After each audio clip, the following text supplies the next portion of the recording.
Tú llevas por ahí las riendas. Ahí vamos, 704. Ok,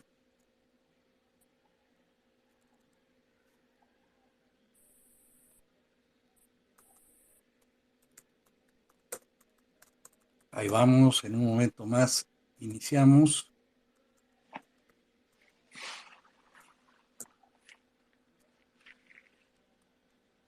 Ok,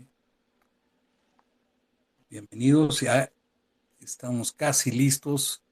Nes, en cuanto tú nos indiques, estamos listos para iniciar. Si puedes presentar al doctor Alejandro Cortina, por favor. Claro que sí, César. Buenas tardes, bienvenido, doctor. Muchas gracias por estar aquí. El tema de hoy es insuficiencia, perdón, sí, insuficiencia arterial, me perdí un poco, lo siento.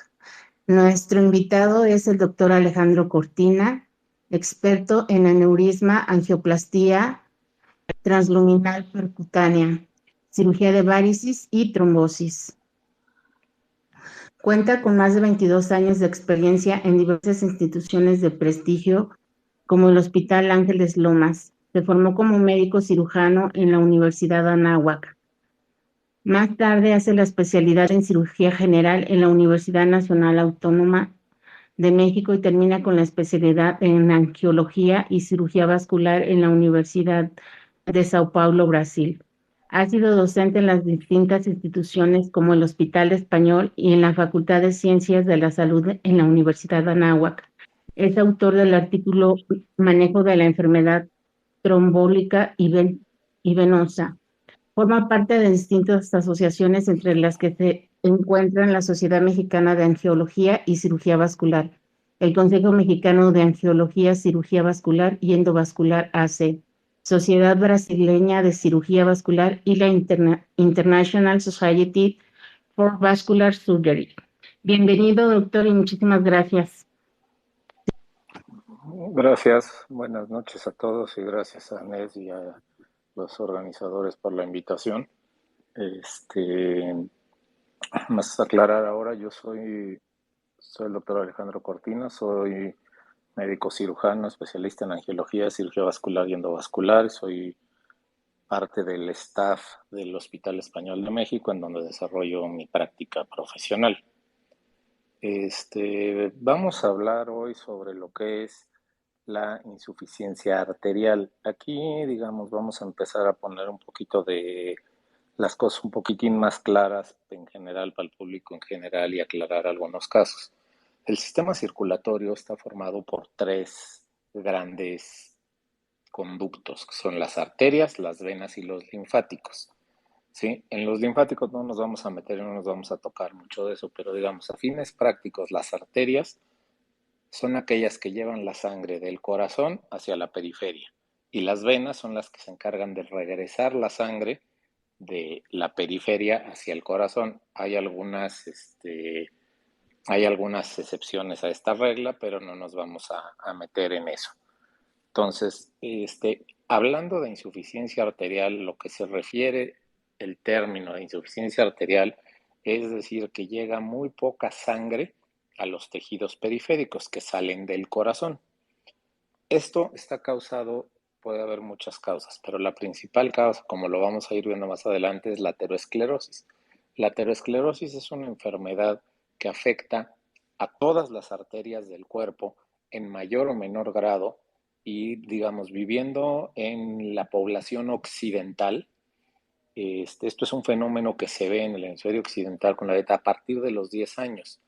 Entonces, niños desde 10 años actualmente con el estilo de vida que llevamos ya empiezan a tener ciertos cambios por aterosclerosis y conforme va avanzando la edad y va avanzando la vida, esto va aumentando progresivamente. Lo que sí hemos visto últimamente es que cada vez vamos viendo enfermedad aterosclerótica más avanzada en personas más jóvenes. Entonces, para esto vamos a dividir la insuficiencia arterial en dos grandes grupos, digamos. Uno es la insuficiencia arterial aguda y la insuficiencia arterial crónica. Lo que significa esto es agudo, significa que empieza de una manera súbita. Eso lo vamos a tocar un poquitín más adelante. Vamos a empezar a hablar sobre la insuficiencia arterial crónica, que es la que se va presentando, es la más común, y es la que se va presentando conforme va avanzando la edad, conforme va pasando el tiempo. Y esto es algo que es muy importante tenerlo en mente porque es una enfermedad que es muy frecuente. ¿Sí? Es más común en hombres que en mujeres todavía, pero cada vez esto se va igualando más. La estadística, esto se debe principalmente a que antes, estamos hablando hace 50 años, 60 años, el principal factor de riesgo para la insuficiencia arterial sigue siendo el tabaquismo y hace tiempo no era tan habitual o tan común que las mujeres fumaban, eran los hombres los que fumaban más. Entonces, ese es un motivo por el cual veíamos mucho más esto en hombres que en mujeres. Además de que hay ciertos factores que protegen a las mujeres, como pueden ser los estrógenos y todo así, pero últimamente con los cambios que hemos tenido en la sociedad, esto se está equiparando, pero sigue siendo más común en hombres que en mujeres. ¿Sí? En estadísticas de diferentes países, por ejemplo en España, la enfermedad arterial crónica está presente en un 20% de todos los pacientes mayores de 70 años. ¿Sí? Sin embargo, solamente es necesario hacer algún procedimiento para mejorar esto, para intentar corregir esto y hacer que llegue más sangre en menos de un 10% de los pacientes. Y una vez que esto se manifiesta en los pacientes que empiezan a tener síntomas por insuficiencia arterial, dependiendo del país en el cual consultemos la bibliografía, estos pacientes pueden acabar en una amputación en un porcentaje que va del 1 hasta un 10%. Desafortunadamente, en nuestro medio aquí en México, estamos más bien tirándole hacia el número alto, y esto es porque desafortunadamente nuestro sistema de salud, que tiene muchas carencias, y en ocasiones no tenemos a la disposición toda la tecnología o todos los elementos que se necesitan para salvar una extremidad. ¿Sí? Como estamos diciendo que esto es una enfermedad que generalmente se presenta en mayores de 60, 70 años, que estos pacientes generalmente ya tienen algunas otras enfermedades, como puede ser problemas en el corazón, diabetes o la propia arteriosclerosis, que va afectando diferentes arterias, diferentes grupos arterias. Entonces, cuando hay pacientes en los que afecta más las arterias de las piernas y tienen síntomas en las piernas. Hay pacientes que les afecta más el corazón y tienen un infarto. Hay pacientes que les afectan las arterias del cuello, que se llaman carótidas, o el cerebro, y tienen una enfermedad vascular cerebral. Pero una cosa que es muy importante es que los pacientes que ya presentan un cuadro de insuficiencia arterial crítica tienen una mortalidad de 25% en un año. Y de estos que presentan un evento agudo, si no se atiende rápido, más de la mitad puede acabar en una amputación. Entonces, esos son datos que tenemos que tener muy en cuenta, ¿no? Ahora, ¿cuáles son los factores de riesgo? El principal villano de todo esto es el tabaquismo. El tabaquismo es la principal factor de riesgo y la principal causa de progresión de la enfermedad. Sin embargo, hay otros que se van asociando y que dan un mal pronóstico, como por ejemplo la diabetes. Y en México, pues somos uno de los países con mayor incidencia de diabetes a nivel mundial. Junto con la diabetes se asocia también la hipertensión arterial y la dislipidemia, o sea, el aumento de los lípidos en la sangre, principalmente de los niveles de colesterol. Y entonces en la población mexicana esto se ve con mucha frecuencia, esto se llama síndrome, forma parte de lo que se llama el síndrome metabólico. Entonces, esto lo vemos en un porcentaje muy alto en los pacientes que tienen uno, dos o tres de estos factores de riesgo, o algunos hasta los tres juntos. Obviamente, mientras más factores de riesgo haya, pues el riesgo se va sumando y va incrementando. ¿Sí? Entonces, la enfermedad arterial crónica la caracterizamos, o su síntoma cardinal, su principal manifestación es una cosa que se llama claudicación intermitente. Claudicación intermitente significa un dolor en las piernas. Siempre se presenta en la misma zona de las piernas, puede ser en las pantorrillas, en los muslos, en los glúteos, pero las características típicas que tiene que tener es que es un dolor que se presenta con el ejercicio y que cede con el reposo. Si no cumple con esos datos, no lo podemos caracterizar como claudicación intermitente. y por lo tanto no podemos asegurar que esto sea un problema de origen vascular o de origen circulatorio. Entonces, ¿qué significa esto? Es aquel paciente que empieza a caminar y después de caminar cierta distancia se tiene que parar o se tiene que detener porque le empiezan a doler las piernas. Si el paciente se detiene, se le quita la molestia y luego puede volver a seguir caminando, pero después de un X distancia va a volver a tener el dolor y esto va aumentando progresivamente hasta que cada vez las distancias son menores al punto de que pueden llegar a ser limitantes, es decir, que ya afectan realmente la vida del paciente. Y el punto que va hacia el punto donde va esto es que posteriormente esto va a ser una cosa que se llama dolor isquémico de reposo, es decir, que el paciente ya tiene dolor en las piernas, aunque no haga ejercicio. No haga ejercicio me refiero a que no camine, simple y sencillamente con estar sentado, con estar acostado, ya tiene dolor. Entonces, esa es la progresión que va teniendo la enfermedad y como frecuentemente lo vamos viendo. Pero para poder hablar de claudicación intermitente es muy importante que se cumplan estos puntos que acabamos de mencionar. Vamos a andar un poquito más ahora sobre los riesgos, que es una de las cosas más importantes que tenemos que cubrir y que dejar claro en esta plática. El principal factor de riesgo es el tabaco, ¿sí? Entonces, un fumador tiene un riesgo 17 veces más alto de tener un problema por obstrucción de las arterias que una persona que no es fumadora. Ojo, no estoy hablando de 17%, es 17 veces más alto el riesgo, ¿sí? En cambio, un exfumador, ese riesgo disminuye a 7 veces en vez de 17. Entonces, aunque el paciente haya fumado, es muy importante porque es una reducción importante del riesgo que el paciente deje de fumar. Obviamente, si el paciente fumó muchos años, el daño ya está hecho, ¿sí? Este engrosamiento y esta obstrucción en las arterias no es reversible, no se regresa. Lo que podemos evitar es que siga progresando. Por otro lado, la diabetes es otro factor de riesgo que es muy, muy importante. La diabetes, nosotros los médicos usamos una medición que va más allá de tomar la glucosa, porque tomar la glucosa pues es un parámetro que nos ayuda en algunos puntos, pero los pacientes en ocasiones cuando saben que van a ir al médico o que van a una cita, pues se portan bien, entre comillas, digamos, un día antes y no comen panes, tortillas, harinas, azúcares, cosas así, y al día siguiente se hacen el estudio y puede salir relativamente normal o no muy elevado. Para eso, nosotros usamos una prueba que se llama hemoglobina glucosilada, que nos da un parámetro sobre cómo ha estado la glucosa de ese paciente en los últimos 3 meses. Entonces ahí nos habla de realmente cuáles son los parámetros, cuáles son los hábitos y el buen o mal control de su diabetes que tiene este paciente. Más o menos, hablando en términos generales, abajo de 6 es un paciente no diabético, un paciente diabético bien controlado está entre 5.5 y 6.5 hasta 7 y de ahí para arriba. Entonces, por cada por ciento, o sea, por cada número de estos, arriba de 6.5, aumenta el riesgo de enfermedad arterial periférica en un 25%. Entonces, es decir, un paciente que no llegue con una hemoglobina glucosilada de 8 o de 9, que es bastante frecuente, tiene un riesgo de más del 100%, un riesgo 100% más aumentado, o sea, más del doble que un diabético que tenga un riesgo, que tenga bien controlada su diabetes. También la diabetes a largo plazo y de mal control conlleva una cosa que se llama neuropatía, ¿sí? Se van afectando los nervios, entonces se afecta también la sensibilidad.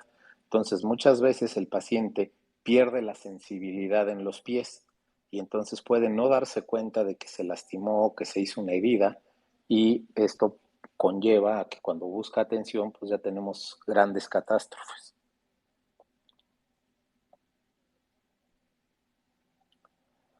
Ahora, otro de los factores de riesgo que podemos mencionar es la hipertensión arterial, es decir, cuando los pacientes tienen la presión alta y no la controlan, esto aumenta su riesgo al doble. Y otro factor que es muy, muy importante es lo que nosotros llamamos dislipidemia, es decir, los lípidos o las grasas en la sangre. De esto principalmente hablamos de colesterol y de triglicéridos, pero para esto de la insuficiencia arterial y de las arterias, vamos a hablar sobre todo del colesterol. Y el colesterol, aquí cabe mencionar que hay 3 grupos de colesterol, 2 de ellos son los que son muy importantes para nosotros. Uno que nosotros llamamos HDL o colesterol bueno, que nos protege contra la enfermedad, y otro que se llama LDL, que es el colesterol malo. El colesterol bueno, ¿cómo lo podemos hacer que suba? Principalmente a base de actividad física y de ejercicio.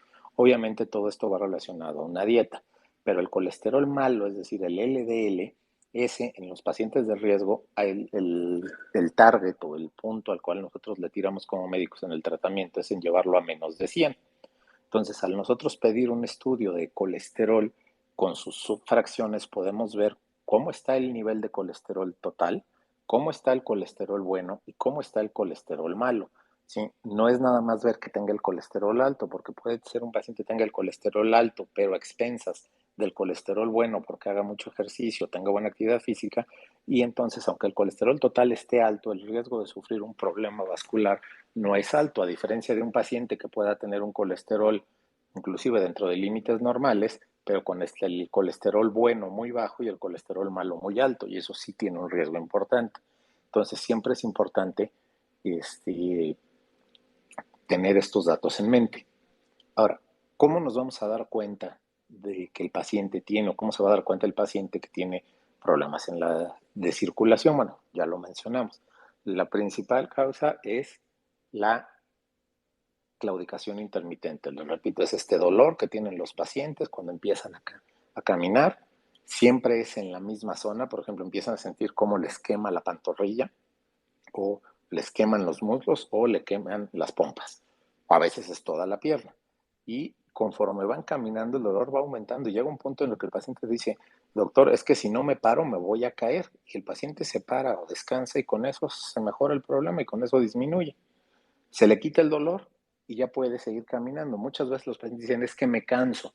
Y aquí esto es muy importante, y hay que sentarse a platicar con los pacientes y ver, a ver, ¿se paró y dejó de hacer ejercicio porque se cansó, porque le faltó el aire, o sea, se sentía cansado, o porque le dolían las piernas? Porque son cosas diferentes. Como ya mencionamos, muchos de estos pacientes se presentan asociaciones de aterosclerosis a otros niveles, entonces, y son pacientes ya de edad, entonces puede tener que ser problemas del corazón. Entonces puede ser que haya un paciente que tenga problemas del corazón, que no pueda caminar 50 metros seguidos, pero porque porque se fatiga, le falta el aire. Eso no tiene que ver con la claudicación o con el dolor en las piernas. Y como les decía, esto va aumentando hasta el punto en el cual el paciente empieza a tener dolor, lo que se llama dolor isquémico de reposo, es decir, dolor aunque no haga ejercicio, con que esté sentado.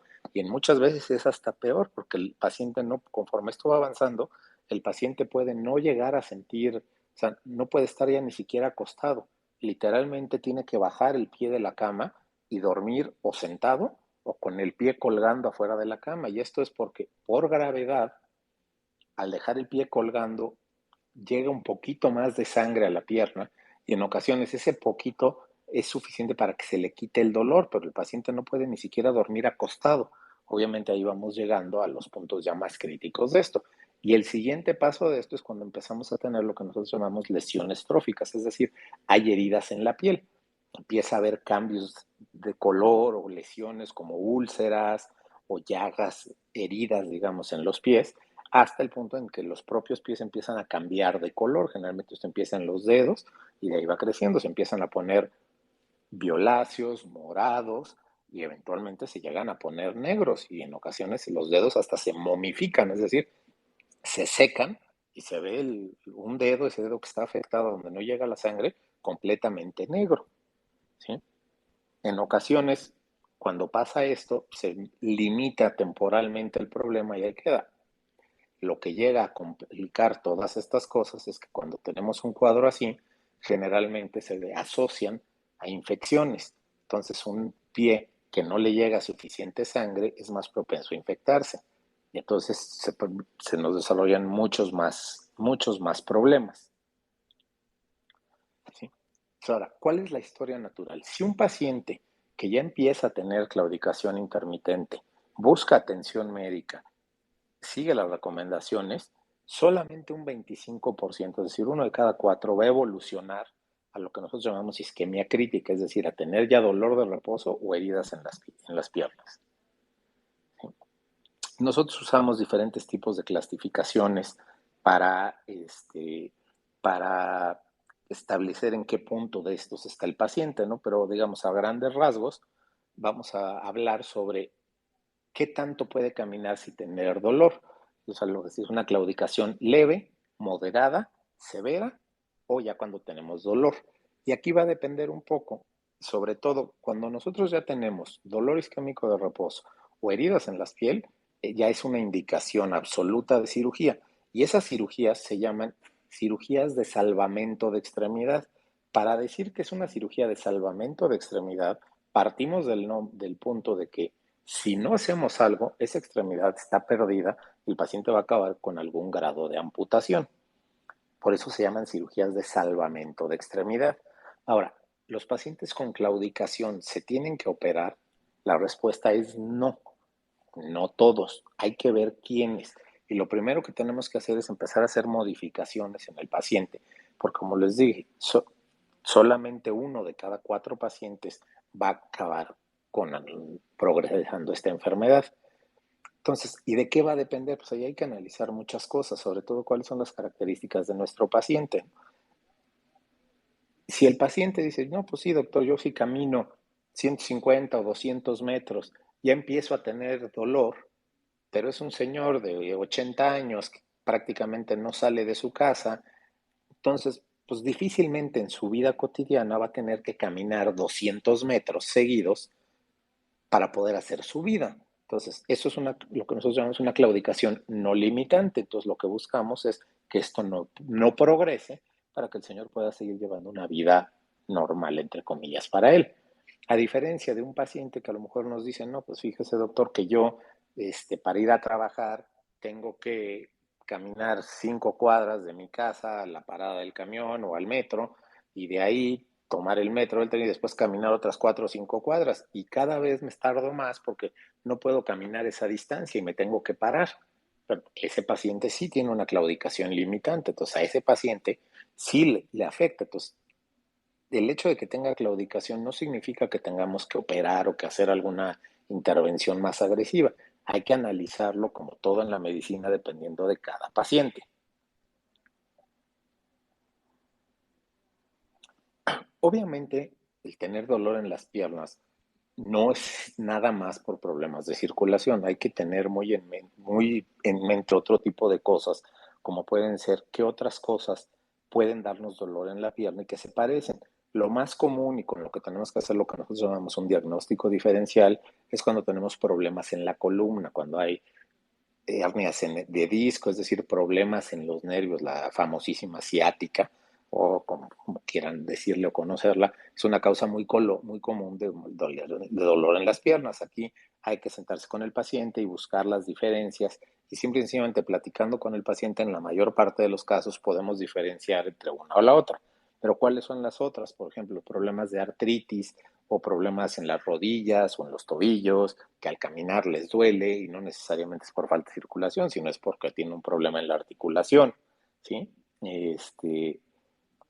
Esos son los principales. Ahora, ¿cómo vamos a saber el grado de esto? Pues cuando un paciente, aquí lo ideal es un paciente que empieza a sentir estas molestias, tiene que acudir al médico y ahí nosotros hacemos una serie de estudios y una serie de valoraciones en el consultorio para poder evaluar a fondo cuáles son las características de este paciente y en base a eso, pues ver qué podemos hacer. De entrada les voy adelantando, o sea, las bases del tratamiento de todo esto, pues es lo que dijimos, cuáles son los principales factores de riesgo. Pues es el tabaquismo, la diabetes, la hipertensión y la dislipidemia. Entonces, la base del tratamiento va enfocada a corregir esto, es decir, controlar la diabetes, controlar los niveles de colesterol, controlar la presión y sometemos a los pacientes a un programa de ejercicios. Es decir, le decimos, necesito que se ponga a caminar y que se ponga a caminar 40 minutos 5 veces al día. Digo, perdón, 5 veces a la semana. no me importa, es lo que yo le digo a mis pacientes, no me importa si no es 40 minutos, camina 1 cuadra, 2 cuadras, 3 cuadras o 4 cuadras. ¿Y cómo es el tratamiento? Se le dice al paciente, empiece a caminar. Cuando empiece a tener dolor, no se pare. Fórcelo un poquito más, siga caminando, el dolor va a aumentar. Cuando ya sienta que el dolor es muy intenso, se para, se espera y en 1 o 2 minutos el dolor desaparece. Entonces vuelve a caminar otra vez. Otra vez vuelve a tener dolor, no se pare, continúe con el esfuerzo. Ya cuando el dolor aumente mucho, se para. Y así con el tiempo, y es muy importante mencionarle esto a los pacientes, no vamos a lograr curarlos y no vamos a lograr que se les quite el dolor.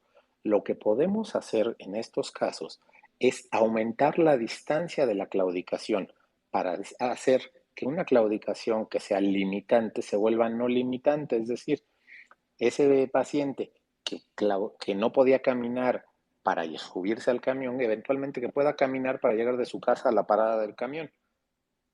Si va a querer caminar 5 kilómetros, pues a lo mejor va a tener dolor ahí, pero ¿qué tan necesario es que camine esos 5 kilómetros? Ahora, ¿por qué les digo esto?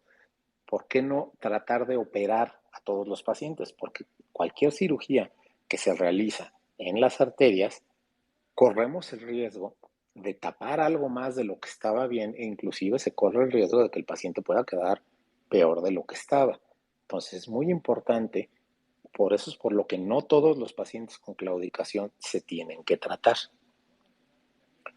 Ahora, ¿cómo vamos a saber o cómo evaluamos nosotros a estos pacientes? Principalmente esto lo hacemos nosotros en el consultorio, con una serie de aparatos que tenemos todos los angiólogos en el consultorio, pero un dato que nos ayuda mucho es una cosa que nosotros llamamos índice tobillo-brazo, es decir, tomamos la presión con unos aparatos especiales que tenemos nosotros en los pies, en las diferentes arterias de los pies y lo dividimos entre los brazos y eso nos da un cociente y con eso podemos saber de una manera un poquito más científica, más objetiva, el grado de claudicación. Lo normal de este índice es que sea entre 0.9 y 1.1, ¿sí?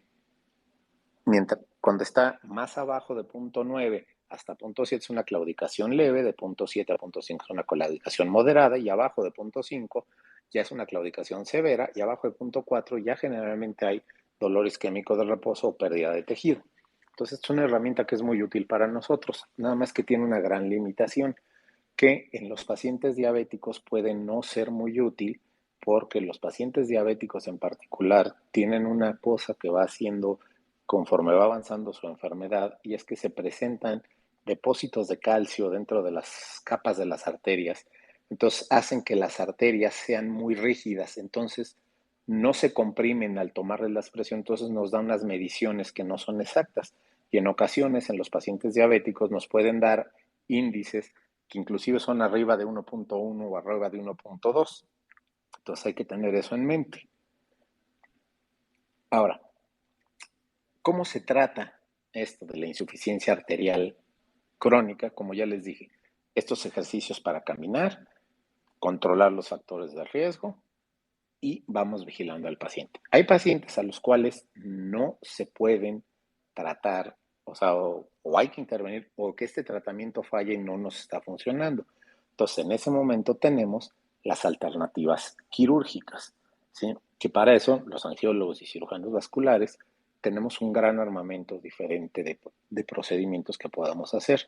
Una cosa aquí que es muy, muy importante y un consejo para todos ustedes es que siempre que vayan a buscar atención de un médico en cualquiera de las especialidades que sea, es que busquen que sea un médico que esté certificado por el consejo de su especialidad. Desafortunadamente en la medicina hay mucha gente que es muy charlatana, muy habladora y que promete remedios milagros y cura todo y o se meten a tratar cosas que realmente no están capacitados a hacerlo.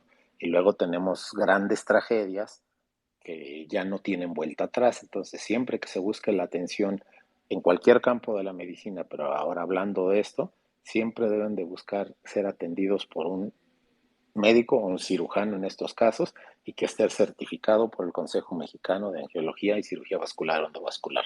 Eso nos garantiza que es un médico que tiene la formación necesaria para hacer este tipo de procedimientos y además es un médico que se mantiene actualizado, porque todos los médicos que tenemos un consejo vigente con nuestras especialidades, tenemos que estarnos recertificando cada 5 años, es decir, nos tenemos que mantener actualizados. Entonces es muy importante, eso da confianza tanto en el paciente, saber que su médico está certificado, que es un médico que tiene todas las herramientas y todo el entrenamiento necesario para poder llevar a cabo el tratamiento. Ahora, a grandes rasgos, hablando del tratamiento, tenemos 2 tipos de tratamiento que podemos hacer para esto. Uno es la cirugía convencional o la cirugía abierta, que es los famosos bypasses o puentes arteriales, que lo que buscamos hacer es, con una cirugía, lo que buscamos hacer es brincarnos el segmento de la arteria que está obstruida por la aterosclerosis, es decir, lo que vamos a hacer es, hay un segmento de la arteria que está tapado por donde no está pasando la sangre. Entonces, ¿qué es lo que vamos a hacer nosotros? Vamos a hacer un puente, es decir, este lo podemos hacer desde con una vena del paciente o hay injertos que son sintéticos de diferente tipo de derivados de los plásticos, polímeros, hay varios tipos. Y entonces lo que hacemos es que suturamos, ya sea o una vena del paciente o uno de estos injertos, desde una zona antes de donde está obstruido y bajamos a una arteria más allá de donde ya está obstruido, ¿sí? Esto, les hago una analogía, es más o menos muy similar a lo que es el tráfico, ¿sí? Si nosotros tenemos un accidente en carriles centrales de periférico, ¿qué es lo que va a pasar? Todos los coches de repente van a empezar a salirse del periférico y se empiezan a meter por las callecitas alrededor y eventualmente pues van logrando brincar esta zona de obstrucción. Esto es lo que nosotros llamamos circulación colateral. ¿Esto funciona? Sí, sí funciona. ¿Vamos a hacer el mismo tiempo que haríamos que si nos vamos por el periférico? No, por supuesto que no, nos vamos a tardar más. Y entonces puede ser que ya no lleguemos a tiempo. Y esto es lo que correlaciona con lo que hemos hablado sobre la claudicación intermitente. ¿Qué tanta sangre me está llevando? Pero entonces, ¿cuál es la solución? Si está todo esto destruido, pues es igual que en el tráfico, pues vamos a hacer un puente, o sea, un segundo piso y vamos a hacer de dónde. Lo importante aquí es que tenemos que tener un buen lugar para salir, después un buen conducto, es decir, este puente, y después bajar a un buen lugar. Porque si nosotros bajamos un puente en una arteria que no sea sana o que no tenga, que no esté levemente enferma cuando mucho, pues eventualmente se va a tapar. ¿Por qué? Porque ¿qué es lo que pasa? Si, por ejemplo, si yo hago un gran puente para los coches y a la hora que lo baje, pues en vez de bajarlo a una calle grande y bien pavimentado, lo bajo a una calle de terracería o empedrado, pues los coches van a tener que ir muy lento y no van a poder circular. Entonces, si los de abajo no pueden circular, pues ¿qué pasa con todos los que están arriba? Pues tampoco pueden circular y eventualmente se van a quedar estacionados. Y lo que pasa con la circulación y con la sangre es que la sangre que no se mueve se coagula. Entonces, eso es lo que puede llevar a hacer a que un puente falle. Otra opción que podemos tener nosotros para tratar a este tipo de pacientes es, si es una zona muy pequeñita, lo que está obstruido, podemos abrir la arteria en esa zona y quitar ese pedacito de placa. Esto es, digamos, desobstruirla y luego volver a cerrar la arteria. Esto aplica muy específicamente en algunos territorios nada más, pero es otra opción que tenemos. Y la tercera opción que tenemos es lo que se llama cirugía de mínima invasión o cirugía endovascular, que es las famosas angioplastías, con o sin colocación de stent. Una angioplastia que es cruzar una zona que esté completamente tapada o ya muy estrecha, ¿sí? Nosotros la logramos cruzar con una un pequeño alambrito especial que nosotros usamos que se llaman guías. Y una vez que logramos cruzar la zona más estrecha, a través de ese alambre vamos metiendo unos balones pequeñitos que van aumentando de tamaño y lo vamos inflando, es decir, con esto logramos abrir el tamaño de la arteria. Y una vez que tenemos abierta la arteria, en ocasiones las arterias se vuelven a cerrar. Entonces, si no tenemos un muy buen resultado con esto, lo que necesitamos es colocar una cosa que se llama un stent. Un stent es como si fuera un resorte, imagínense un resorte de estos de las plumas de antes que tienen un botón arriba, todo el mundo hemos desarmado una y a la hora que lo abres, pues ven que hay una especie de resorte que es lo que hace que el botón se suba y se baja y que la punta entre y salga. Más o menos así son los stents. Y una vez que logramos abrir la arteria, pues entonces colocamos esta estructura de metal para que no se nos vuelva a cerrar. Hay una gran tecnología en esto, hay muchos dispositivos nuevos que tenemos hoy, como para cuando son obstrucciones muy cerradas, intentar abrirlas, podemos usar un láser, o hay unos aparatos que funcionan como si fueran un taladro, que van comiéndose esa capa de calcio y de grasa que tienen las arterias adentro para poderlas abrir un poquito, y una vez que las hayamos abierto, poder hacer esto que les digo de las angioplastías. Y la tercera opción, que desafortunadamente todavía se ve mucho, sobre todo en nuestro medio, es la amputación, ¿sí? Cuando no hay ya opciones de revascularización, es decir, de poder llevar sangre nuevamente a al territorio que le falta la sangre, pues empieza a haber cambios en los tejidos. Y esto empieza a hacer que las arterias y todos los tejidos empiecen a morir. Entonces puede haber una necrosis, una muerte. Y esto podemos tener dos tipos, ya sea seca, es decir, se momifica, ¿sí? Que queda el dedo o el pie todo negro, así literalmente como si fuera una momia, o lo que nosotros llamamos gangrena húmeda. En la gangrena húmeda lo que nosotros vemos es que literalmente el pie se empieza a podrir. Entonces, literalmente, pues empieza a haber secreción, hay pus, hay mal olor, ¿sí? Entonces, cuando ya tenemos todo esto, pues son piezas o es tejido que ya no es rescatable. Entonces, desafortunadamente ahí tenemos que ir a una amputación. ¿Amputación a qué nivel? Pues eso va a depender mucho del caso de cada paciente. Puede ser desde perder a lo mejor la punta de un dedo, la mitad del pie, el pie, o de plano toda la pierna, ya sea abajo o arriba de la rodilla. Esto se determina mucho dependiendo de la severidad de la lesión, y en México, desafortunadamente, dependiendo de el sitio o la institución donde se esté atendiendo este paciente, que hay muchos lugares en donde no se tienen los recursos ni tecnológicos ni de personal con la preparación necesaria para hacer este tipo de cirugías.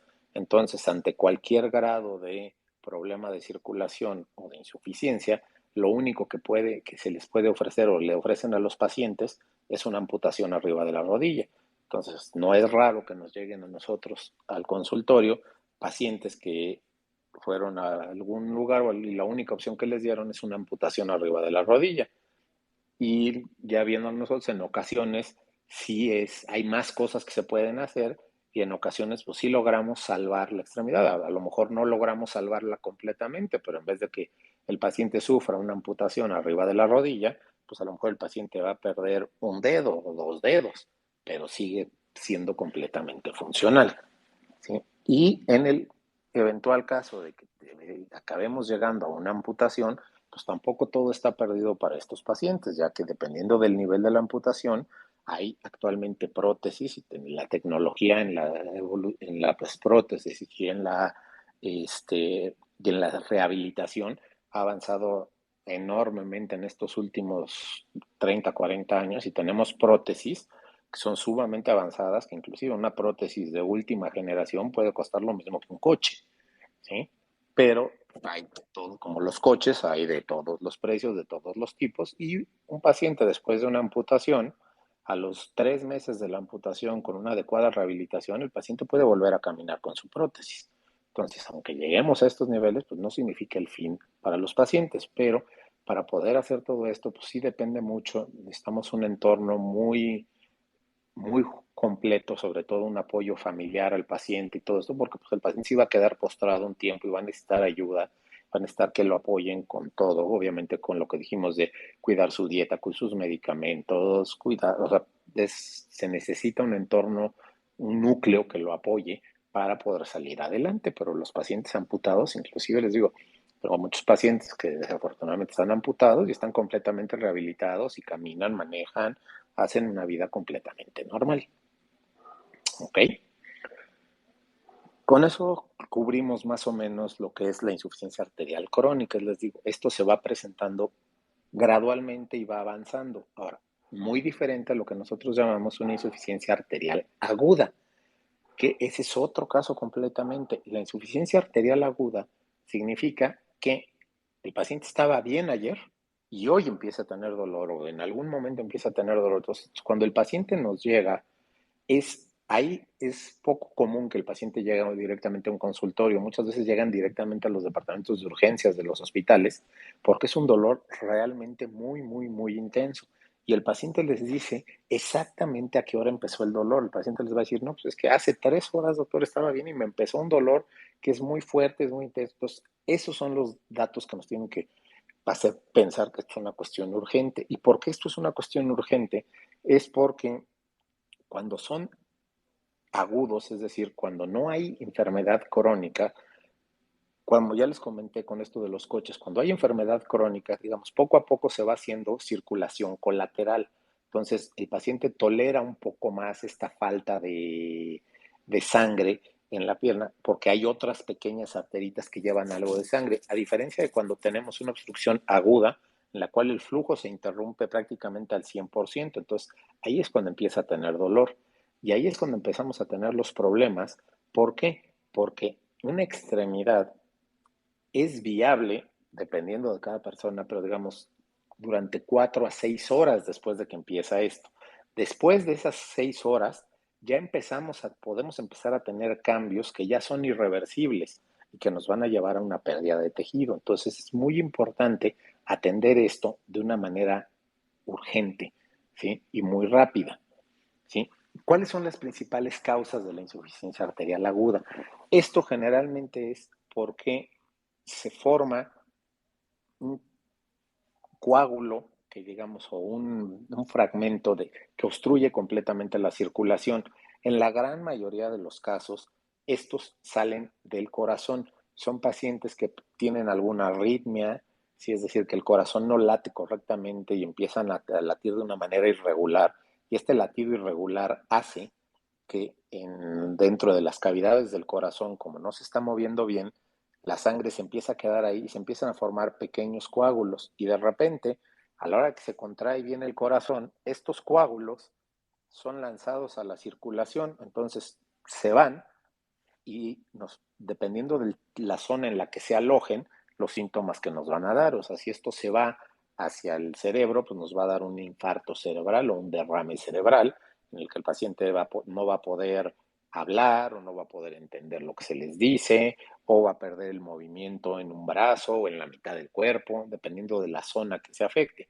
¿Sí? Cuando esto se va a los brazos, pues empezamos a tener dolor en los brazos. ¿Sí? Los brazos toleran mucho más la falta de circulación que las piernas porque tienen una mayor circulación colateral. Pero las piernas, que es el principal lugar a donde se van los coágulos cuando salen así del corazón, es cuando inmediatamente empiezan a tener dolor los pacientes. Entonces, como ya les expliqué, tenemos una limitante, ¿sí? De tiempo para poder resolver esto, ¿sí? ¿Cómo se trata esto? Esto sí son urgencias quirúrgicas y lo que tenemos que hacer es ir a sacar este coagulito que se formó y que está tapando las arterias. Entonces esto lo podemos hacer tanto por cirugía endovascular, es decir, lo que les había comentado de los catéteres y los globos y los balones y aparatos en los cuales vamos y aspiramos ese coágulo, o con una cirugía abierta en la cual nosotros abrimos directamente sobre la arteria que está atorada, digamos, donde se atoró, donde se paró la circulación. Nosotros hacemos una incisión encima de la arteria y sacamos ese coágulo y luego volvemos a cerrar la arteria para restablecer la circulación hacia estas piernas, hacia las piernas. Aquí aplica lo mismo que ya hablamos para lo demás, pero esto sí es muy importante, que necesitamos saber la urgencia que implica esto y que tenemos que resolverlo muy, muy rápido. ¿Y cuáles son los síntomas cuando esto se presenta? Principalmente es el dolor. Nosotros decimos que hay 5 P's de la insuficiencia arterial aguda y es principalmente dolor, palidez, alteraciones en la temperatura, alteraciones en la sensibilidad y eventualmente parálisis del órgano, sobre todo principalmente del pie. Entonces, ¿qué es lo que pasa? El paciente nos llega y la extremidad está fría, con mucho dolor, con un color azul violáceo y pueden o no llegar a veces el paciente le decimos, mueve a los pies, ya no puede mover los dedos, o ya no puede mover el pie, ya no puede levantar el tobillo. Sí, esto nos habla, son datos que van agregando a la gravedad del paciente, y nos hablan de que este cuadro pues ya lleva un poco más de tiempo, o sea, estamos hablando de horas, a veces que el paciente dice, no, es que empecé hace una hora y ya llega con la pierna morada sin poderlo mover, esto ya nos dice a nosotros que no, esto ya lleva por lo menos 6, 8, a veces 10 horas. Entonces estas son realmente las que son urgencias importantes que hay que tratar, pero sobre todo lo más importante en todo esto es la prevención, ¿sí?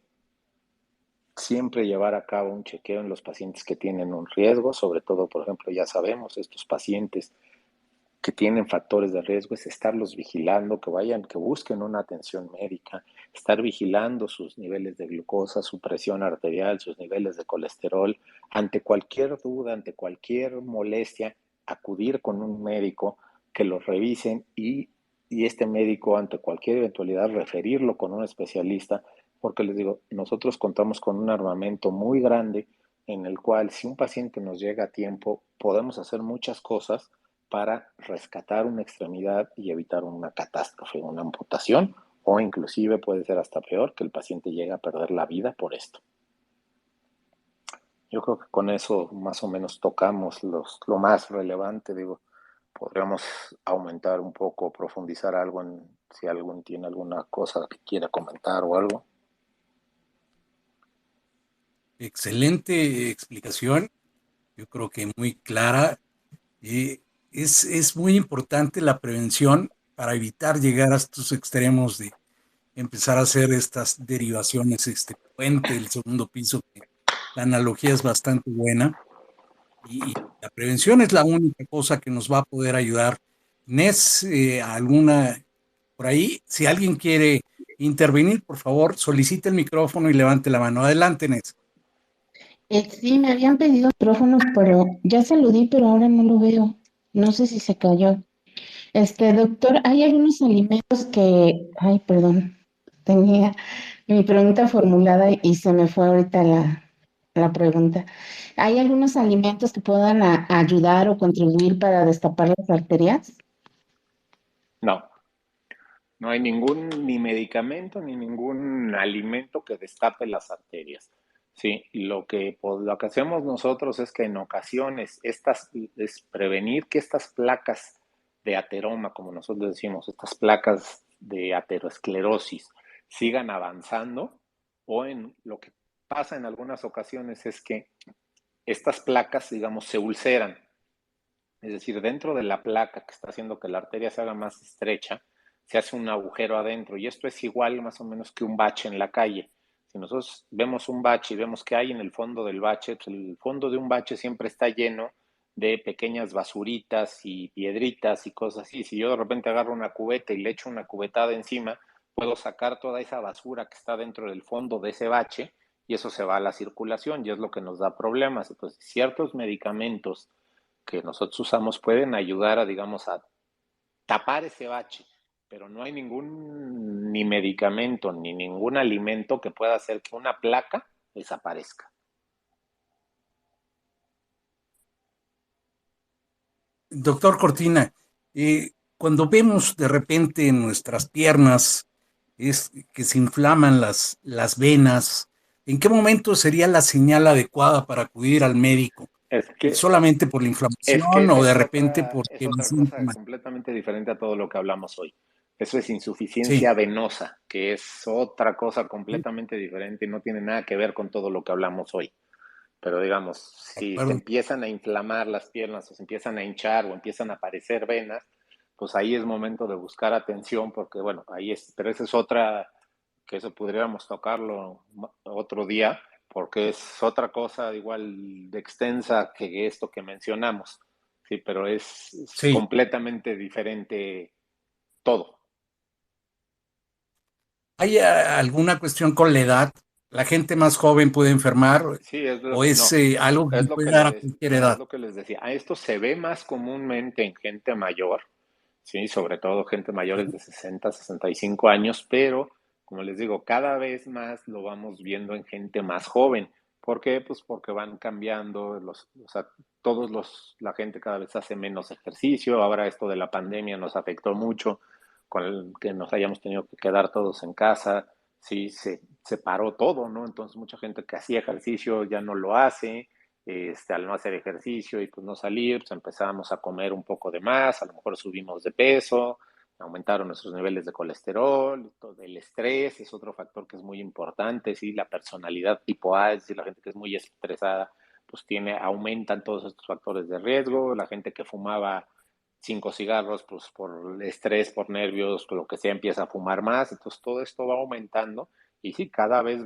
lo vemos esto más común en gente más joven, ¿no? Entonces tampoco no es que es, y la gente joven, ¿cuál es el consejo de esto? Pues es cuidarse a futuro, ¿no? Los cambios que puedas hacer hoy te los va a agradecer tu cuerpo más adelante en el camino, dentro de 5, 10, 15, 20 años.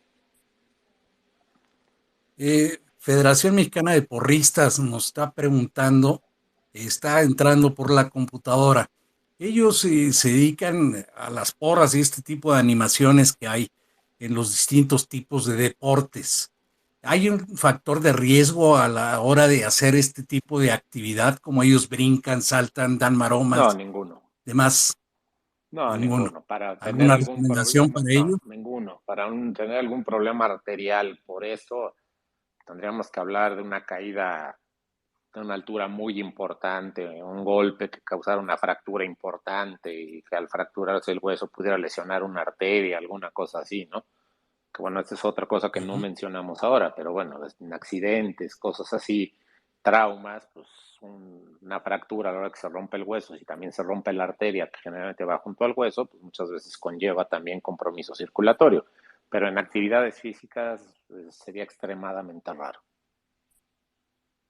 Perfectamente, pues ahí tienes, Federación Mexicana. Es importante prevenirse, sobre todo ustedes que hacen tanta voltereta, pues ensayarlas, practicarlas mucho, evitar caídas que puedan traer algún daño ahí a las venas, a las arterias, etcétera, con alguna clase de fractura. ¿Alguien más por ahí, por favor, solicite micrófono y levante la mano? Nes. Doc, quería decir algo, pero le doy micrófono y se cae, le doy micrófono y se cae, no sé qué pase. Desde que iniciamos el Space, Twitter ha estado, o la señal, o no sé qué es, ha estado muy intermitente. Esperemos que ya ahorita ya pueda tomar el micrófono. Doc, Ok, si alguno de ustedes quiere hacer una pregunta y no puede solicitar el micrófono, por favor están abiertos los DMs, tanto de Nes como el mío, para que puedan hacer sus preguntas y con todo gusto el doctor Alejandro Cortina nos puede hacer favor de contestar. ¿De acuerdo, Nes? ¿Tienes por ahí algún otro?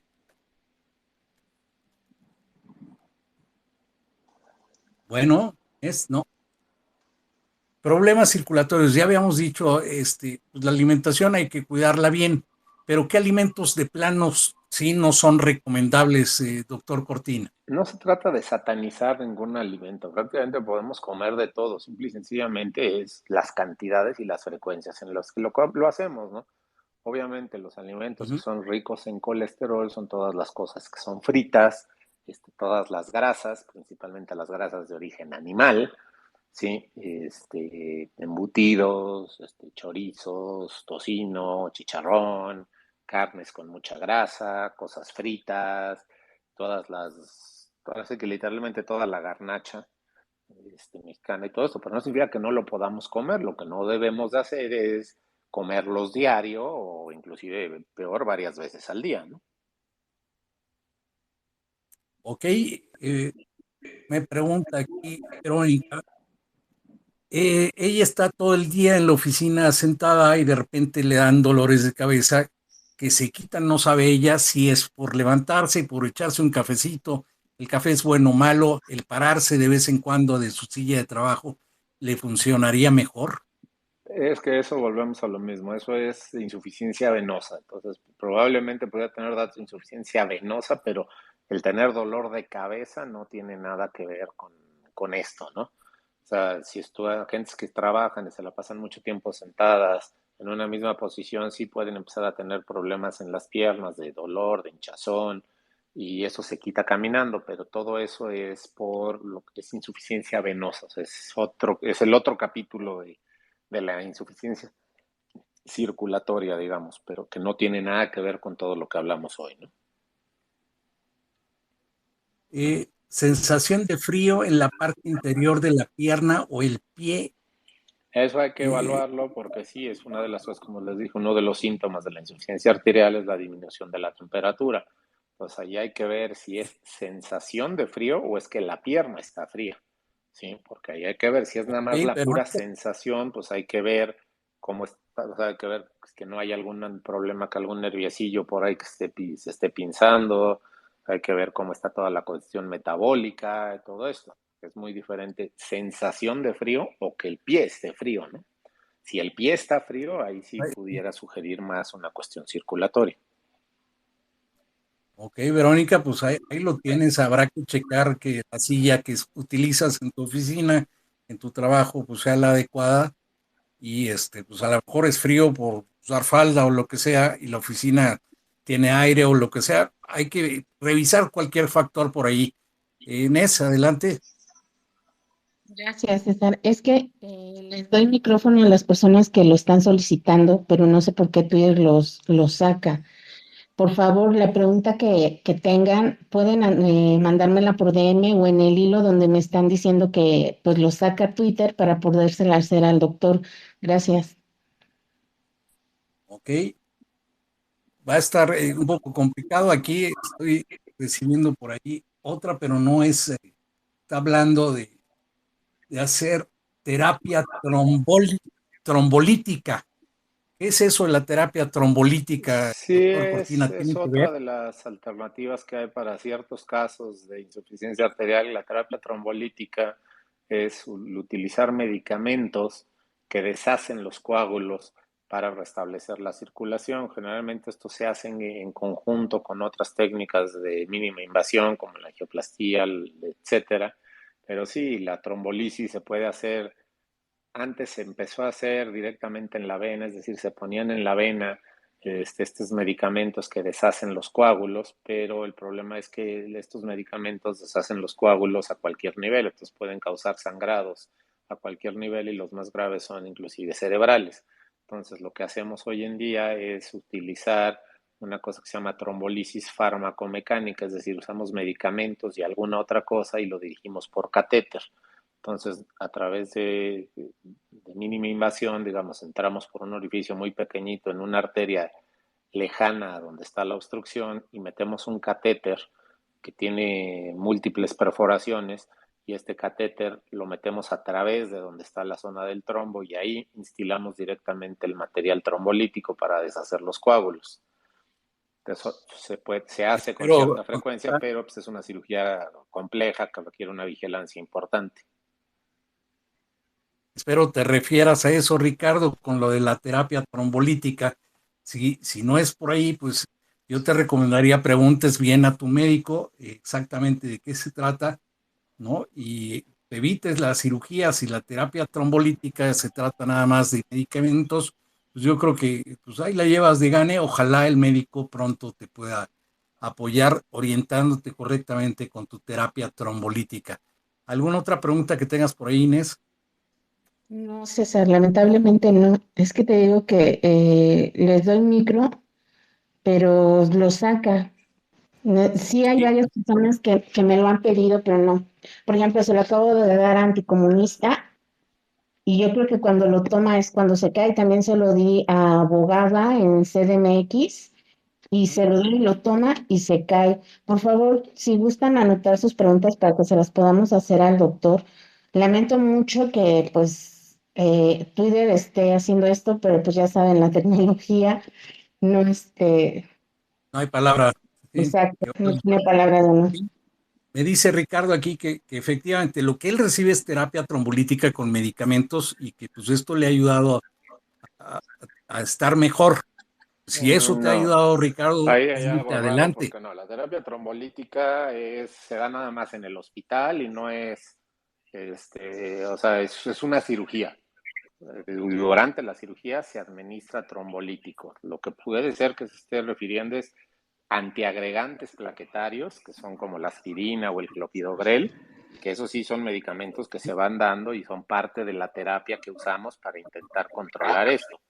Pero terapia trombolítica como tal es forzosamente se tiene que dar hospitalizado y en una sala de cirugía o de hemodinamia, o en casos excesivos por la gravedad en una unidad de terapia intensiva.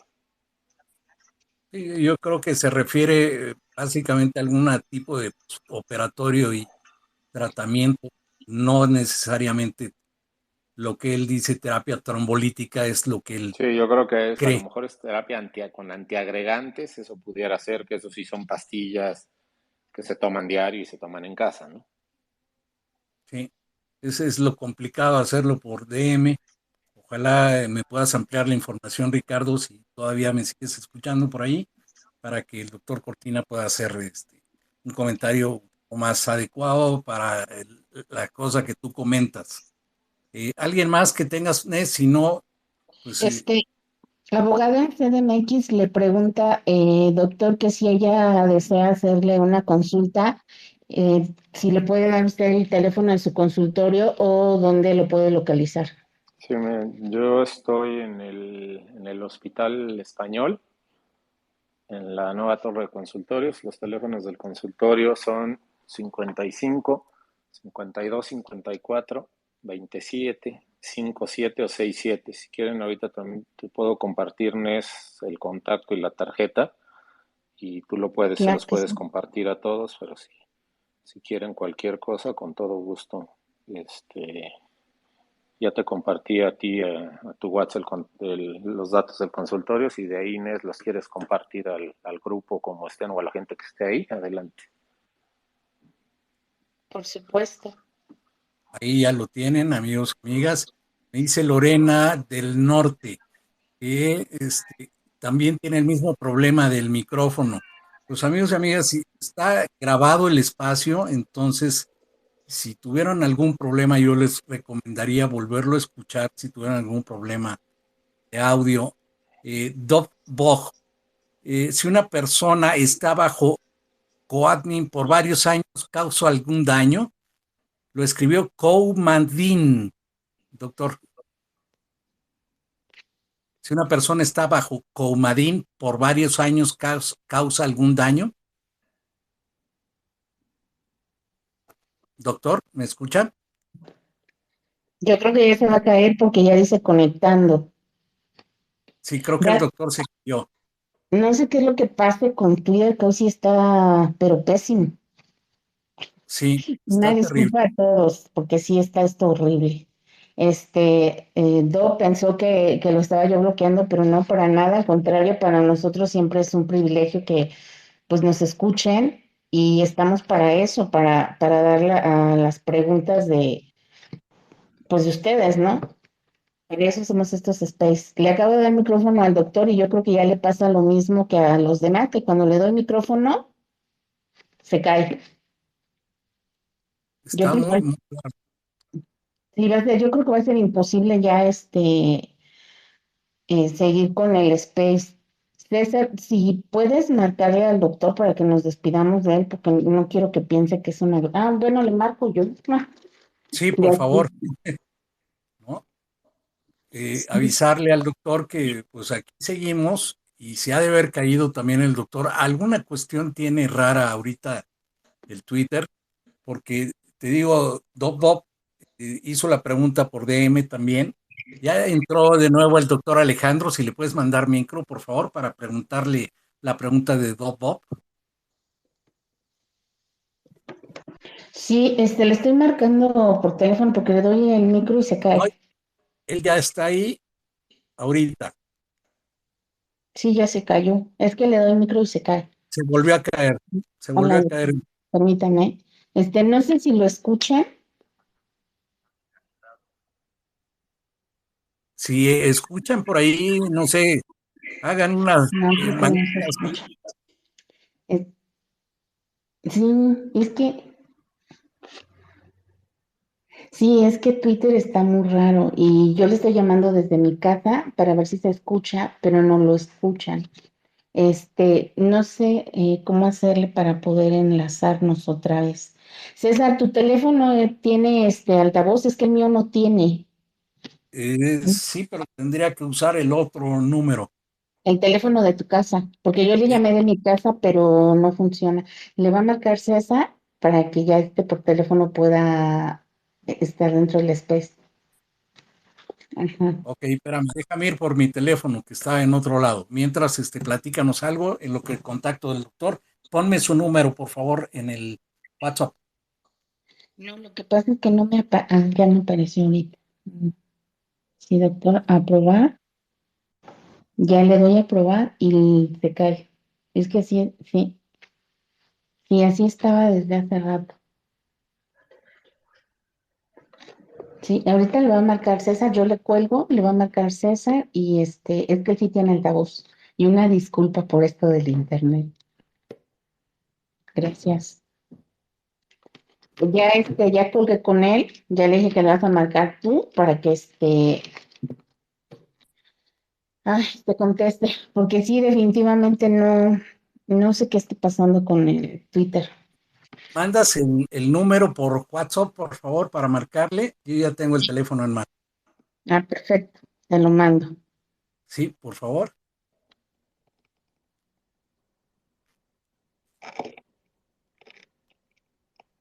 Él ya se conectó otra vez, entonces, dame un momento, doctor, enseguida marco para que Ya te lo podamos hacer el pasé. enlace perfectamente. Estoy marcando.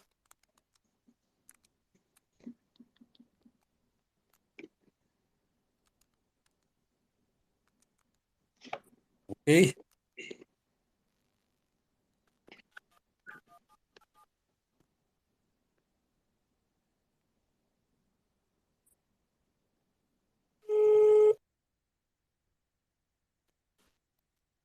Doctor Cortina, César Ramos, listo. A ver, ahora sí, lo tenemos aquí. No sé si puedan escucharlo bien. Espero que sí. A ver, por aquí tenía pregunta de Doc Bob que le pasó exactamente lo mismo. Dice, si una persona está bajo eh, Coumadin por varios años, ¿causa algún daño? Supongo que debe ser algún medicamento.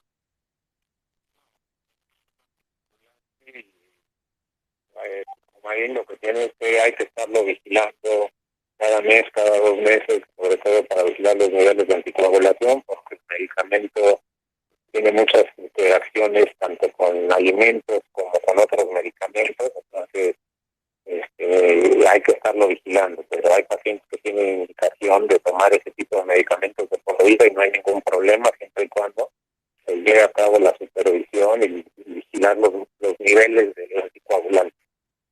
Perfectamente, pues ahí tienes, Doc Bob, la respuesta. Cualquier cosa, de todas maneras, ahorita te la escribo por si no la escuchaste o lo que fuera. Nes, ¿alguna otra? No, fíjate que me están diciendo que han tenido problemas para entrar al Space y bueno, pues sí tuvimos una tarde, noche muy complicada con el internet. Pues yo agradezco muchísimo al doctor Alejandro y pues a todos los que estuvieron aquí y una disculpa a los que no pudieron entrar. No es cuestión mía, es cuestión de Twitter y pues muchas gracias. Adelante, César. Doctor, pues agradecerle mucho su estancia aquí en este space y esperemos que próximamente hagamos algún otro y tratemos algún otro tema sobre la insuficiencia arterial o venosa y podamos ahondar un poquito más en otro tipo de males referentes a su especialidad. Gracias por la invitación. Muchísimas gracias, doctor. Pues amigos y amigas, ahí lo tienen. El doctor Alejandro Cortina estuvo aquí con nosotros exponiéndonos sobre el tema insuficiencia arterial y próximamente lo tendremos, si Dios quiere, en algún otro espacio, hablándonos de algún otro tema referente a su especialidad. Les agradecemos mucho el favor de su escucha y nos vemos el próximo sábado 7 de la noche con otro tema de interés en Unidos por la Salud. Nes, adelante. Nes, aló. Pues nada más agradecerles nuevamente. Gracias, doctor Alejandro. Pues nos vemos el próximo sábado a las 7 de la noche en Unidos por la Salud. Muchas gracias a todos. Muchas gracias, Lore, por ti, Mafalda, Ayuda Red, Abigail, abogada, y a todos los que estuvieron aquí, muchas, muchas gracias. Que tengan una excelente noche. El programa quedará grabado por si alguien quiere volverlo a escuchar, por favor, y quiere compartirlo con alguien que esté pasando por alguna cuestión así. Nos vemos el próximo sábado, 7 de la noche. Gracias, Nes. Cuando tú nos indiques, salimos. Cerramos el space en 5, 4, 3, 2, 1. Gracias.